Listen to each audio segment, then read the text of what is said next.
क्षमता नसतानाही एक ठेकेदाराला जलजीवन योजनेतील 25-50 कामे दिली आहेत। या योजना पूर्ण करण्यासाठी शासनाकडेही निधी नाही।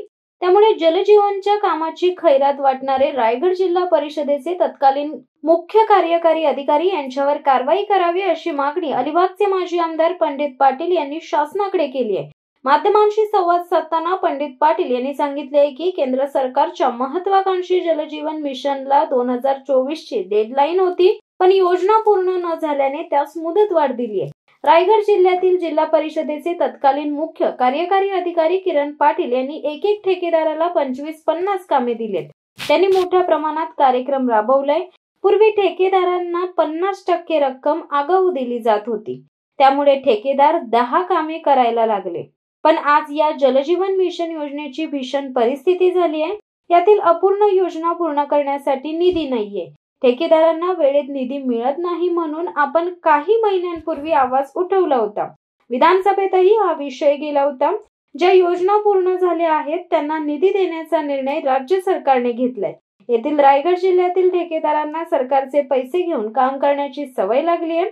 60-70% काढण्यात आले आहेत। उर्वरित कामे बंद पडली आहेत। त्यामुळे राज्य सरकारकडे मागणी आहे की एका ठेकेदाराला 50-50 कामे देणाऱ्या मुख्य कार्यकारी अधिकारी यांच्यावर कारवाई करावी। ही कामे सुमारे 15% कमी दराने दिली आहेत, तर ठेकेदार 50 ते 60% पैसे घेऊन मोकळे झालेत। जलजीवनच्या अपूर्ण योजनांमुळे रायगड जिल्ह्यातील नागरिकांना पिण्याच्या पाण्यापासून वंचित राहावे लागत आहे। लोकप्रतिनिधींनी यात गांभीर्याने लक्ष देण्याची गरज आहे। जलजीवन बरोबरच रस्त्याची कामे, MMRDA येथील कामे यांनाही निधी नाहीये, तरीही राज्यातील मंत्री नव्या योजनांची उद्घाटने करीत आहेत। या सर्व योजनांना निधी येणार कसा, असा सवाल माजी आमदार पंडित पाटील यांनी केलाय। रायगडला 3 खासदार आहेत, त्यामुळे केंद्र सरकारचा निधी तात्काळ उपलब्ध करून घ्यावा। राज्य सरकारने नवनव्या योजना जाहीर करण्यापेक्षा सुरू असलेल्या योजना पूर्ण कराव्यात, अशी मागणी पंडित पाटील यांनी केली आहे। जलजीवन मिशन योजना ही मोदी सरकारची महत्त्वपूर्ण योजना होती। प्रत्येकाला हर घर पाणी या योजनेअंतर्गत संपूर्ण देशामध्ये हे मोठ्या प्रमाणात राबवली। केंद्र सरकारने त्याला डेडलाईन पहिली 2024 दिली होती। 2024 पर्यंत योजना पूर्ण केल्या, पण आता त्या योजना पूर्ण न झाल्यामुळे केंद्र सरकारने 25च्या पुढे आता त्यांना मुदतवाढ दिलेली आहे। रायगड जिल्ह्यामध्ये जे CEO होते किरण पाटील यांनी एकेका ठेकेदाराला 25-50 कामं दिली आणि फार मोठ्या प्रमाणात त्यांनी कार्यक्रम राबवला, कारण त्यांना कलेक्टर व्हायचं होतं। आणि आज परिस्थिती अशी आहे, पूर्वी 50% रक्कम ॲडव्हान्स द्यायची, त्याच्यामुळे ते ठेकेदार 10 कामं करायला लागले। आणि आज परिस्थिती अशी आहे की जलजीवन मिशन महत्त्वपूर्ण केंद्र सरकार आणि राज्य सरकारची योजना आज रायगड जिल्ह्यामध्ये फार मोठ्या प्रमाणात भीषण त्याची परिस्थिती झाली आहे, कारण पैसे उपलब्ध नाही। आज सरकारी अधिकाऱ्यांना ऑफिसमध्ये बसणं कठीण झालंय। पण माझी ठेकेदारांना मी याच्या संदर्भातला निधी मिळत नाही याच्या संदर्भातला मी 2-2.5 महिन्यापूर्वी आवाज उठवला होता।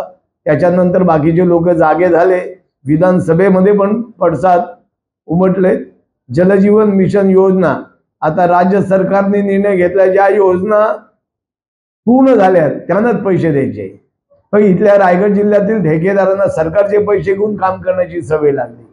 आज 60-70% पैसे काढले, उर्वरित काम पैसे अभावी बंद पडलेलं आहे। तर माझी आपल्या माध्यमातून राज्य सरकारकडे मागणी आहे की एकेका ठेकेदाराला 50-50 काम देणाऱ्या CEO ला कारवाई करा। तीच जर कामं विभागून दिली असती आणि नुसती 50-50 कामं नाही दिली तर 15% बिलो, 12% बिलो, 16% बिलो, आणि आज ठेकेदार 50 ते 60% पैसे घेऊन मोकळे झाले। आणि रायगड जिल्ह्यातील तमाम लोकांना आज ऐन उन्हाळ्यामध्ये पाण्यापासून वंचित राहायला लागलेला आहे। अनेक योजना आज अपूर्ण अवस्थेत आहेत। माझी ठेकेदार आणि जनतेला मागणी आहे, जे लोकप्रतिनिधी आहेत, जेव्हा कलेक्टरकडे पालकमंत्री येतात, आमदार साहेब येतात, त्यांना प्रश्न विचारा कारण त्यांना त्यांचं सरकार आणायचं होतं, त्याच्यामुळे फार मोठ्या प्रमाणात योजना केल्या आणि आज पैसा द्यायचं नाव नाही. मला आश्चर्य वाटते की जलजीवन मिशन योजनेबरोबर रस्त्यासाठी पण पैसे नाहीत, MMRDला पण पैसे नाहीत, तरी पण मंत्री हे नवीन जोमाने नवीन योजनेचं उद्घाटन भूमिपूजन करतात आणि त्याला पैसे कुठून आणणार? पैसे शासनाकडे उपलब्ध नाहीत. आज अलिबागमध्ये मूकबधीर विद्यालयाचं काम 5 वर्ष अपूर्ण आहे, ह्याच्यासाठी निधी नाही. तर माझी आपल्या माध्यमातून राज्य सरकारकडे मागणी आहे. आपल्या जिल्ह्याला 2-2 खासदार आहेत, 3-3 खासदार आहेत. त्या खासदारांना आपल्या माध्यमातून माझी मागणी आहे की केंद्र सरकारचे पैसे तुम्ही तात्काळ उपलब्ध करून द्या. राज्य सरकारकडे माझी मागणी आहे की नवीन योजना मंजूर करण्यापेक्षा आहे त्या योजना पूर्ण करा. राज्य सरकारच्या लोकप्रतिनिधींनी काय केलं? जिल्हा परिषदची जलजीवन मिशन योजना प्लस MGPची वेगळी योजना, जी रोहा तालुक्यातील उजवा तीर डावा तीर ही योजना MIDC राबवत होती. मी आमदार असताना त्याच्यासाठी निधी उपलब्ध करून दिला. आज त्या उजवा तीर डावा तीर ही योजना आज त्याच्यासाठी 42 कोटी रुपये MGPनी मंजूर केले. त्यावेळेला जिल्हा परिषदेने विरोध केला. तर प्रत्येक गावाला स्वतंत्र योजना असताना ठेकेदारांना फायदा होण्यासाठी MGPची योजना मंजूर केली. आज अलिबाग तालुक्यामध्ये पण MGPच्या योजना आहेत, जिल्हा परिषदच्या योजना आहेत. म्हणजे लेकरं भरपूर झाली तशी योजना भरपूर झाल्या, पण रायगड जिल्ह्यातील तमाम नागरिक आज पाण्यापासून त्यांना वळवण फिरायला लागतंय. माझी दुसरी आपल्या माध्यमातून मागणी आहे. ऑलरेडी रायगड जिल्ह्यामध्ये पाणी टंचाई आहे. अलिबाग तालुक्यामध्ये नवखार, हे दावली रांजणकार, मिळकतकार, मांडवा ही गावं पाण्यापासून वंचित आहेत. असं असताना लोढा बिल्डर यांनी तिथे नवीन कुलाबा करण्याचा घाट घातलाय, पण त्याला लागणारं पाणी कुठे देणार? त्याला लागणारे रस्ते कुठे देणार? या संदर्भात मी रायगडचे जिल्हाधिकारी यांना प्रत्यक्ष भेटलो होतो. त्यांनी मला आश्वासित केलेलं आहे. माझी आपल्या माध्यमातून आणि रायगड जिल्ह्यातील अलिबाग तालुक्यातील लोकांना माझी मागणी आहे की आपण हेच जर असं काम करायला परवानग्या देत राहिलो तर आपल्याला गाव सोडायला लागेल. पण मोठे जे बिल्डर आहेत, पनवेलला पण तीच परिस्थिती, एकही धरण नाही.